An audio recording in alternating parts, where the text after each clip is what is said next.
Meus amigos, duas ondas enormes avançam em direção ao Brasil. A primeira já nos atingiu, é uma calamidade de saúde pública e ameaça nossas vidas, nossa saúde. E a segunda vem na esteira da primeira, pode ser uma enorme onda, dependendo de nossa reação, ameaça nossos empregos e uma crise econômica como nunca sofremos antes. A determinação do presidente Bolsonaro é que não vão faltar recursos para defender as vidas, a saúde e os empregos dos brasileiros. Nenhum brasileiro vai ficar para trás. Nós vamos cuidar de todos e começamos justamente protegendo os mais vulneráveis. Primeiro, lançamos as ações sociais de antecipação de benefícios de aposentados e pensionistas para que se protejam quando sofrerem o choque dessa primeira onda. Depois incluímos 1.200.000 famílias no Bolsa Família para proteger também os mais vulneráveis, os desassistidos, que estavam fora dos programas sociais. Agora lançamos também a rede de proteção a um mar de brasileiros valentes que lutam diariamente, foram desassistidos por décadas, que são os autônomos, os informais, os brasileiros que nunca pediram nada e se defendem, vendendo mate na praia, vendendo bala no trânsito, gente simples que trabalha todo dia para nos alimentar, para nos distrair, e eles foram atingidos porque as ruas estão vazias, fomos todos em isolamento, fugindo dessa primeira onda para as nossas casas, estamos nos protegendo lá, e esses milhões de brasileiros, todos eles vão receber R$600 por mês durante 3 meses, se defendendo dessa primeira onda. Então, com eles nós devemos aí liberar em torno de 45 bilhões com Bolsa Família e mais as antecipações de idosos, são quase 100 bilhões que nós estamos lançando justamente para os brasileiros mais desprotegidos. Lançamos para as empresas, as pequenas e médias empresas, liberamos 200 bilhões de reais de compulsório, 100 bilhões através da Caixa Econômica Federal, mais 50 bilhões do BNDES, mais 88 bilhões para estados e municípios, tudo isso para defender as vidas, a saúde e os empregos dos brasileiros. São dinheiros diferentes, um é para dar liquidez para as empresas, o outro é o dinheiro para complementar o salário das empresas que quiserem manter o emprego. Quando somamos tudo isso e o que ainda está para vir, já estamos chegando a 700 bilhões em apenas 3 meses. Os próximos 3, 4 meses, esses 700 bilhões vão entrar na economia brasileira para nos proteger contra esse choque da saúde que está se abatendo sobre o povo brasileiro.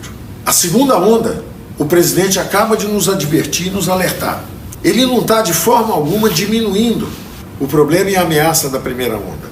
Ele está nos alertando que precisamos impedir a desorganização da economia brasileira, precisamos impedir uma crise de abastecimento no Brasil, porque se nós lançamos bilhões, bilhões e bilhões para proteger a economia brasileira, e nós todos que temos que ficar agora nesse isolamento por um tempo, para nos protegermos e quebrarmos e furarmos essa primeira onda, mas se nós todos não percebermos que atividades fundamentais, como a própria saúde, os heróis, os médicos que estão nos protegendo na saúde, os produtores rurais que estão mandando o abastecimento para a cidade, os caminhoneiros que estão transportando essa comida para a cidade, se nós não nos lembrarmos de que temos que continuar resistindo com a nossa produção econômica também, nós vamos ter aquele fenômeno onde todo mundo está com os recursos, mas as prateleiras estão vazias porque nós deixamos a organização da economia brasileira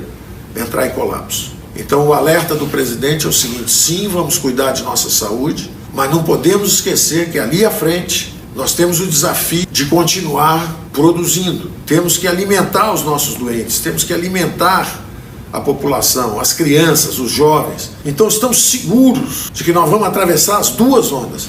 A primeira onda, que é esse choque de saúde, e a segunda onda, que é o desafio econômico. O Brasil vai atravessar as duas ondas e nós juntos vamos superar isso. O presidente da República, o Congresso brasileiro, o povo brasileiro, os empresários brasileiros que não vão deixar a produção ser desorganizada, os caminhoneiros que vão fazer o transporte, os produtores rurais que vão garantir o abastecimento. É o Brasil acima de tudo, e o Brasil vai atravessar as duas ondas. Nós vamos furar as duas ondas e vamos sair mais fortes e unidos do lado de lá. Um abraço a todos.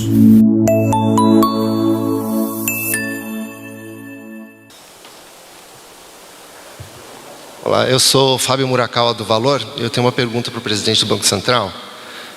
Presidente, esse programa de financiamento da folha de pagamento, ele prevê aí que as empresas estejam vetadas de demitir por até 2 meses. Exatamente. Como assegurar que não vai haver demissões? Que instrumento vai ser usado? Vai ser algo no contrato? Como é que vocês vão forçar as empresas a não demitir? Obrigado. Bom, primeiro vai estar no contrato, mas vale lembrar que é importante entender que parte do problema hoje é que existem custos altos de demissão. Então, se você demite um funcionário, se você tem uma incerteza em relação ao seu horizonte de curto prazo e você demite o seu funcionário, como tem um custo de demitir o funcionário, é mais ou menos equivalente a entre 3 e 4 meses de salário. Então, a gente está fazendo com que isso fique mais transparente para o dono da pequena empresa na hora de tomar a decisão. Obviamente vai estar em contrato e vale lembrar que o dinheiro vai direto para o funcionário. Então, se ele demitir o funcionário, ele fica com a dívida, porque é um dinheiro que vai para o funcionário, mas é um contrato com a empresa, então a gente financia o funcionário, mas quem tem a dívida é a empresa. Então, nesse sentido, todos os interesses estão alinhados para que a empresa fique com o funcionário, tome a decisão antes e fique com o funcionário. Vai ter no contrato que não pode demitir por 2 meses, sim. Vai estar no contrato.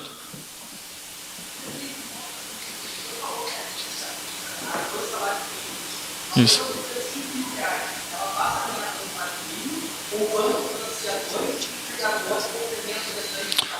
O programa financia até 2 salários mínimos. Então, se a pessoa ganha 5, ela vai ganhar 2. Se a empresa quiser complementar, aí é uma decisão da empresa. O programa em si garante até 2 salários mínimos, que nós entendemos que era a base suficiente e que atinge esses milhões de pessoas que foram mencionadas anteriormente. Posso?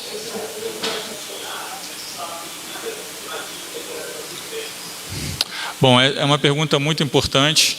Hoje, como funciona o Banco Central? O Banco Central hoje, ele até então, ele conseguia dar liquidez no sistema, ou seja, injetar dinheiro no sistema, pegando como garantia títulos públicos.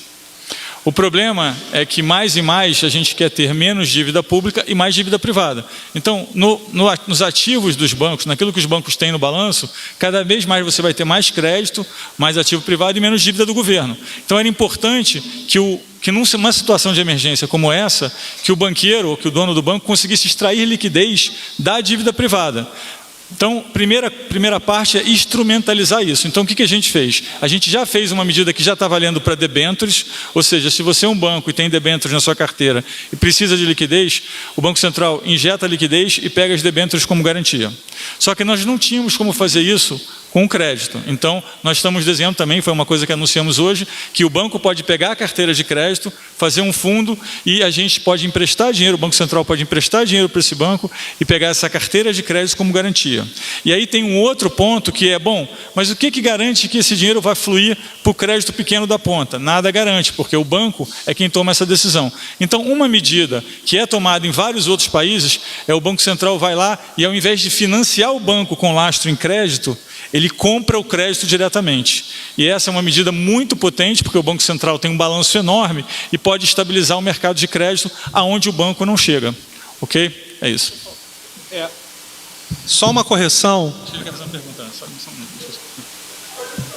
Fala. Só uma correção. Acabei de receber uma informação de um senador que ainda não chegou ao Senado. Então, na verdade, ainda tem que chegar ao Senado. Então, só essa questão é toda operacional, mas, de novo, a Caixa Econômica já está trabalhando com técnicos do INSS e do Ministério da Economia, mas, certamente, existem passos até que a gente possa começar a operação.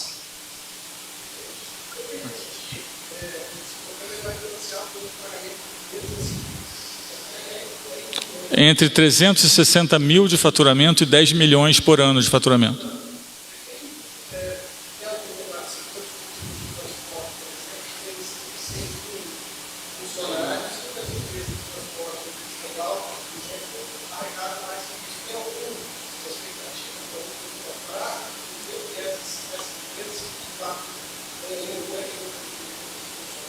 Como eu mencionei anteriormente, a gente fez uma análise segmentada.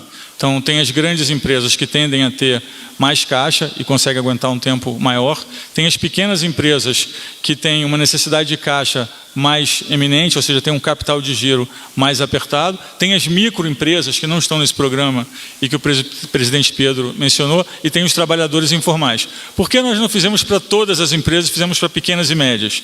Porque nós entendemos nesse momento, com os recursos limitados que temos, que esse era um setor que nós precisávamos atuar imediatamente, mesmo porque o crédito desse setor cresceu muito e essas empresas estavam com muita dificuldade de rolar os seus créditos e pegar créditos novos. As maiores empresas, onde a gente consegue monitorar, têm mais facilidade de pegar crédito do que essas pequenas e médias. Mas é uma boa pergunta, nós vamos analisar em segmentos e pode ter algum programa também para as empresas maiores. Mas hoje, o que nós temos para anunciar é focado nesse segmento que nós entendemos que está tendo uma dificuldade de acesso ao crédito mais eminente. Se me permite complementar aqui o presidente do Banco Central, a gente tem dito que isso aqui é uma jornada, então a gente está anunciando hoje 40 bilhões para essa camada de empresa para a folha de pagamentos. O BNDES anunciou domingo 55 bilhões de um pacote. A gente vai anunciar no final de semana, já adiantando aqui, 2 bilhões para a área de saúde, e um setor que está sendo priorizado dentro de banco é o setor de todo o transporte de passageiros, seja transportes aéreos ou terrestres.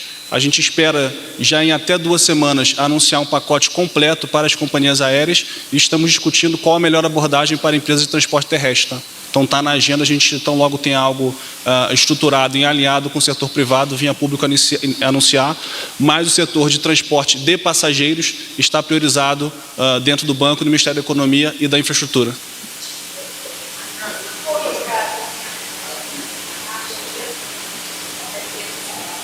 Não, mais rápido para quem a gente já conhece. Excelente pergunta. E, na verdade, nós estamos discutindo nesse momento com o Sebrae o potencial de mais de 12 bilhões de reais, porque eles têm um fundo de garantia. Então, neste momento, nós estamos discutindo com o Sebrae.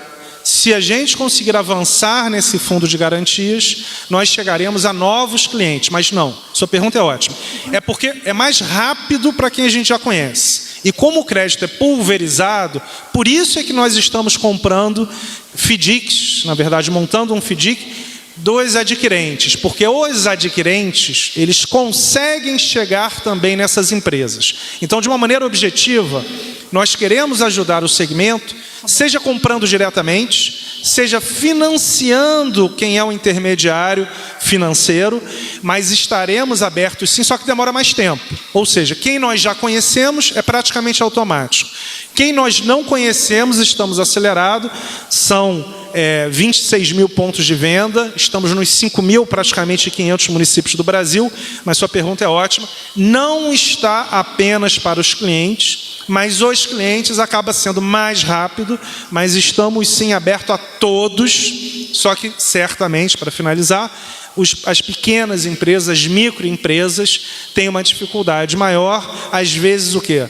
Muitas vezes não tem balanço, então precisa, é mais demorado, por isso é que o Roberto e o Montesano acabaram de anunciar essa medida, porque é o segmento de empresas mais difícil dos bancos entenderem, e normalmente demora mais tempo.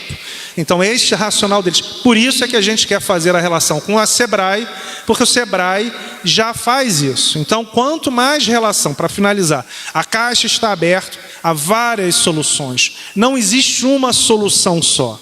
Neste momento, nós temos que ter várias soluções, e é esse conjunto de soluções que vai permitir a redução do problema econômico.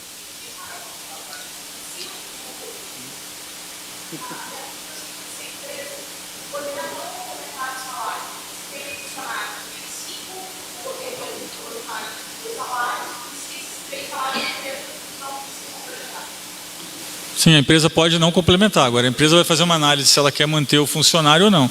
Se é o funcionário que ganha mais e a empresa decide que quer manter o funcionário, ela pode complementar os 2.000. O nosso intuito é fazer com que a base dos funcionários permaneça e que diminua o custo para a empresa. Vale lembrar que hoje 45% do custo de uma empresa pequena e média é a folha de pagamento. E a gente está fornecendo recursos a uns juros que eles nunca tiveram nem perto. A gente está falando de passar uns juros com 0 de spread, ou seja, os juros de 3,75 ao ano. Eu acho que ele tinha uma última pergunta, eu preciso sair, você quer fazer?